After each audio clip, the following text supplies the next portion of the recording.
What's good, gang? Sledge here, and with only a few hours left, we've got a lot to unpack. Rust is bringing more features to a lot of monuments, making this a game changer in my opinion.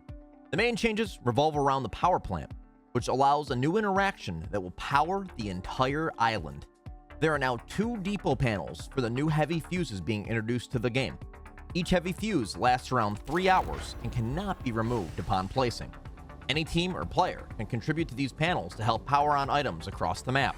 As more heavy fuses are added, green lights ignite up to 4. These scale, and as they do, certain monuments get powered. You can easily tell how many green lights need to be lit by how many are available across new monument interactables. Obviously, higher tier monuments will require more heavy fuses. They've also introduced the red recycler, which provides 75% efficiency compared to the standard 50 at other monuments.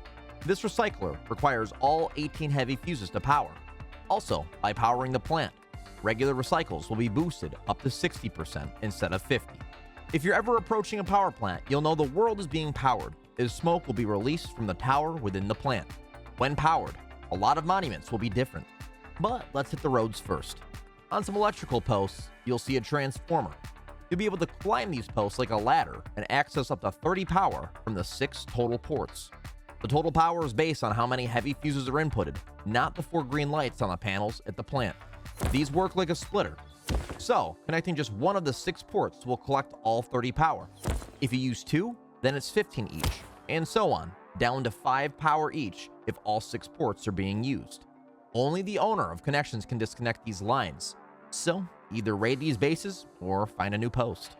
Alongside transformers, you can find water stations spread across the map, which you can connect to a water item via the hose tool.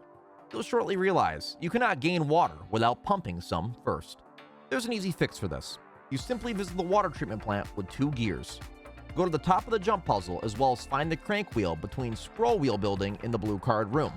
Insert a gear into both and turn each wheel. This pumps water throughout the map for all your farm and drinking needs. It also fills the water station at the treatment plant for quick access. I may be wrong, but this only seemed to pump water when both wheels were turned. As we power the world, you will also find power at small monuments like the supermarket and Oxum's gas station. Supermarkets will now have a powered freezer that spawns in food, and of course, it's ice cold for the taking.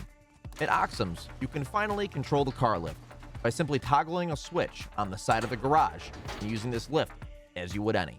There's also a nice addition as you're able to actually trap grubs down below in the hole when you drop the lift. Next, let's head on over to Dome, where you'll see a brand new gas station, which provides crude oil. In order to operate these pumps, you'll need to visit small or large oil rig and enter their card rooms.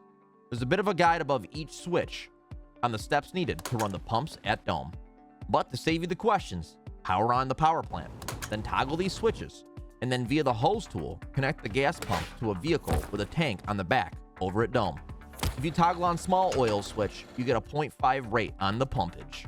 If you power on large oil switch, its rate is 1.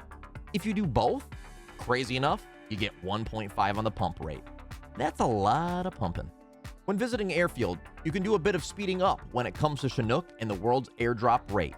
In the tower nearest the building across the hangars, you can access fuse boxes that you can place fuses into to charge the batteries before activation.